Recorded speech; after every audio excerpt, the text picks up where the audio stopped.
Hi, Michelle. Thank you so much for coming out at 9:15 on an evening. I know that you do have a young one at home, so we want to make sure that we don't spend too long. But Yeah. thank you so much. Can we get started with you giving us just a little background about where you're at in life currently, maybe where you're residing, and what you're finding particularly challenging right now? Yeah. So I'm a single mum of a 6-year-old. We're out in Papakura in South Auckland. I work part-time and I'm also a part-time nursing student. So it's some really interesting times right now.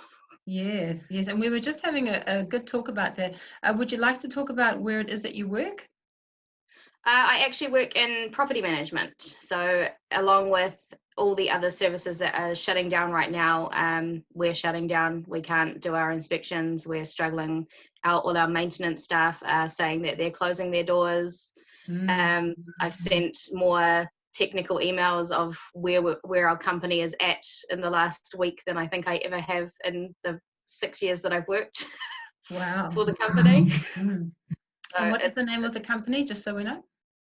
So we're Paragon Property Management. So we're a small family company. We were already working from home, so that part didn't have to change. Yeah. But obviously, with property management, there's always going to be things that have to change. We're going to have a real hard time supporting a lot of our tenants through this. Mm.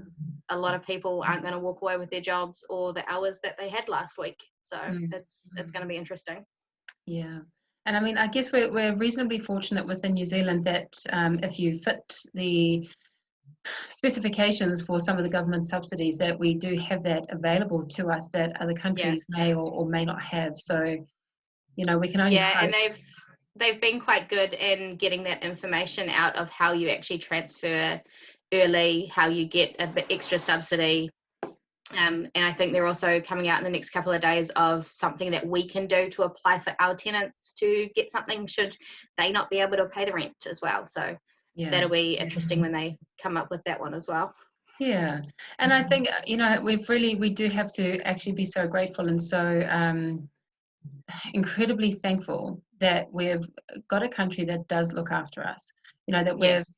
our taxes are being used. I don't want to make this political or anything like that, but our taxes are, in this instance, being used really, really well, because this is COVID-19 is something that is affecting every single New Zealander, every single person in the rest of the world. And it Mm. is so much bigger than what we originally thought it was. Yeah, and there's no way to escape it. You can't bury your head in the sand and think that it's just a storm cloud that's going to pass you over, because Mm. whether it hits you directly or hits the person standing next to you, everyone's going to have to figure something new out with this Mm. situation.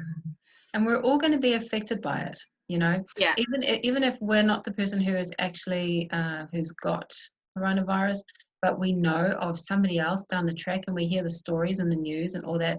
It's going to hit home that this is so close to home, yeah, and I think with we were talking just earlier about the studies that you're doing. You're a first year nurse. yes. Now if any, this is your moment, like. Well, yeah, like that's what frustrating. It feels like it should be your moment and you should be able to help, but because you're a student, you can't. You're governed by your university and what your university says you can and can't do. Yeah. And it's like I said, it's a profession you go into because you want to help people, Yeah. and then you're struck in a situation where you're not allowed to help them. Yeah. The biggest help you can do is to go home and stay there, which is Yeah. incredibly frustrating. Especially because whenever you go into a helping profession, you go into the health science. You're there to look after people. I mean, nursing, from all accounts, is a tough career to choose, and you have to Yeah, be it's a special person to be able to do that. Not everybody is going to make the grade. yeah, it's And it's never going to be an easy job. It's never going to be an easy ride. Even just the studying portion of it, it's not a happy-go-lucky. You just walk away with a degree. yeah. You've got to really want to be there, and you've got to fight for it. Mm. Because there's a whole lot of people there with you as well. also fighting for it, right? Yeah, And I exactly. guess, And you've got to be the one that walks away looking the best so that you get that position that you want to at the end. yeah, which would now be in stark contrast to what you've been told to do, which is now don't do anything, go away. Yeah, Yeah, we need, but in a way, they're keeping you safe. You know, they're they are, saying, and that's their biggest responsibility. So before the levels got raised, we were getting constant updates of what they were doing. There was one semester that was on placement and was suspected of contact. The entire semester got locked down. All those teachers got locked down until we got a result. And we got those updates of that they had to do that. And then we got the updates of, cool, you can still go on your placement, but you cannot work with a patient suspected or confirmed of having COVID-19 for our safety. But you can still be on the ward, you just couldn't treat that specific patient. And now we've got the call that is go home, sit down, wait, and hope we come out of the other side of it. yeah. And if you're wanting to go there, I thought it might be quite useful for people just to hear a little bit about why it is that maybe you're not further on in the studies. Some decisions that you may have made. I'll let you tell them. Yeah. So I got out of high school. I went and worked at the snow for a year. I absolutely loved it. When I came home from the snow, I was like, cool, I want to be a nurse. I'm going to go do this. I moved to Hamilton. I started studying. And I was young and I made some stupid choices. I decided that I was really good at science, and it was the only class that started at 8. Everything else started at 9, and I didn't go. And that's what it came down to. I didn't go to my classes because I was like, no, I've got this. I'm good at science. Yeah. And I failed because you can't learn that at home. You need to be there. There's also a requirement that you have to be at least 10% of your classes. Yeah. Kind of makes a difference. But yeah, then I had a child. I left Hamilton. I had a child, and I got to the point where I was like, actually, I really want to do this, and I want to succeed in this. So I am in my second semester of my first year, but I'm doing it part-time. And the only year you can do Bachelor of Nursing part-time is your first year. Right. So I'm 2.5 years into my first year. I've got 6 months to go until I've officially finished my first year. Yeah. So it'll take me 4 instead of 3, but the whole idea of doing it that way was so that I achieved this and I made it to the finish line. While still spending time with your son and because they're only young once. Yeah, exactly. And we mentioned that you were perhaps having a sense of having missed that boat, that perhaps if you hadn't made those decisions, that you would be further along now in your training, and that you would then potentially be able to do what it is that you are feeling so drawn to do, which is to go out and help as many people as possible. And perhaps now you're kind of going, I made those decisions, I can't go back and change them, but moving forward, there must be some advice that you've got to people who are maybe in the situation right now where they're going, oh, I'm so close to exams, we're not even getting lectures, I'm not going to be able to study for it, I'm just going to give up, I'll start again after COVID. Yeah, no, it's really hard. You look at it that way, and if you look at the first attempt I did it, I would have been 5 years now as a working professional. And I would have been productive. I would have been able to help. I would have been able to make a difference, even if it was just one patient, one person that I could help in a situation.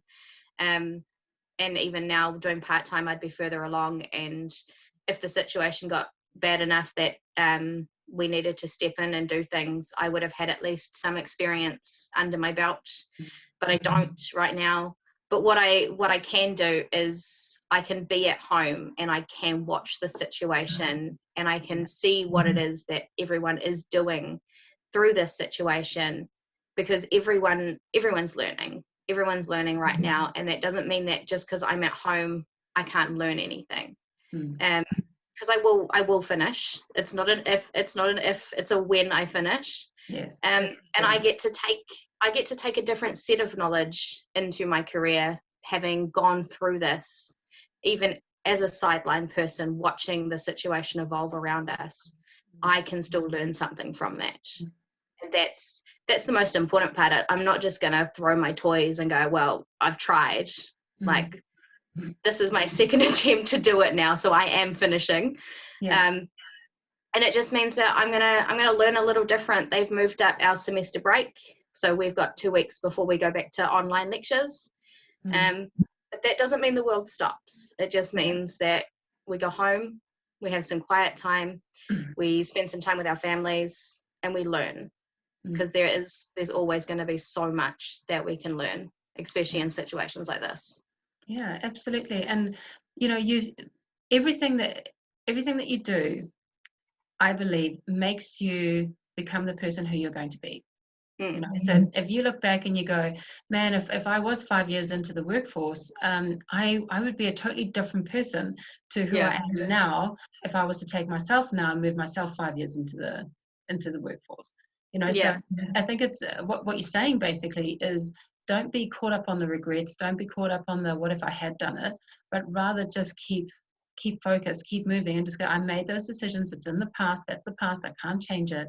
I'm now stepping forward into this person that I'm now becoming, and I'm going to find every excuse I can to learn from this, whether it's just my life, whether it's about how I cope being in a house without, with everybody around me, or, and not going to study and not furthering your education. Yes, you could pull the plug on that, but you're choosing not to. You're choosing to still continue to study. You're choosing to still educate yourself. You're choosing to still, do whatever it is that you can to learn from the others in your field, because that is going to make you even so much further ahead and better than if you didn't have COVID happening and you were still going back, to your studies. If you didn't have a pandemic and then it happened, you would have no idea how to handle this. But if there was one, you've got it.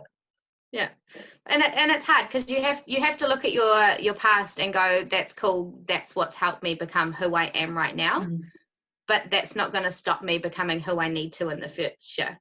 Like you have the ability to change your future. You don't have the ability to change your past. You just need to see. You can look back and see what you can learn from it and see what you can change, because that's what's going to affect your future, not the mistakes and dwelling on them and the choices that I could have done that and it would have been so much better. But I could have been a nurse for 5 years and walked into this situation and melted down on the ground because I didn't know what was happening. I don't want to do this anymore. No, I don't understand it. I don't want to play this game. Every choice and every mistake and everything you learn from, it helps you grow as a person, and none of us would be who we are right now if it wasn't for all those things.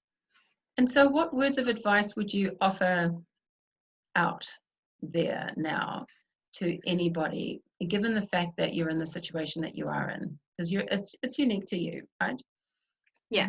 What would you say, just to share from your experience, that you feel that could really benefit somebody else out there? I think it comes down to patience. You need to stop and think and take your time, because anything worth doing in life is worth doing right, and it's never going to be an easy process. You're going to have to fall down a couple of times and pick yourself back up, and this might just be one of the times you fall down, but you have a rest, you get back up, and you reevaluate. And as long as this is still what you want to do, this should not stop you. It might slow you down, it might delay you, but there's no reason why, for most of us, our course stuff is online. There's no reason why we can't be reading ahead, being productive and learning from it.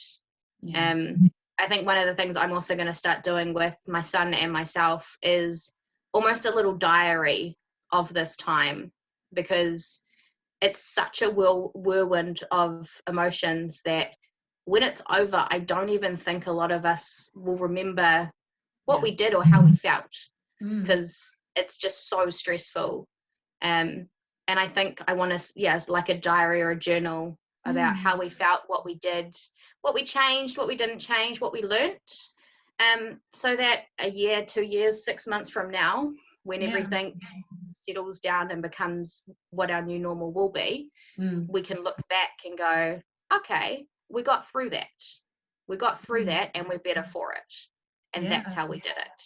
I think that's also just such a powerful thing for everybody to take on board. You know, I'm listening to you now and I'm going, oh, that's what I can do with my daughter. Like, that sounds great, because it's so true. It's like childbirth. You have, you know, you go through all this pain with childbirth, and then And you're like, I'll have another one. You're like, a it year wasn't that later, bad.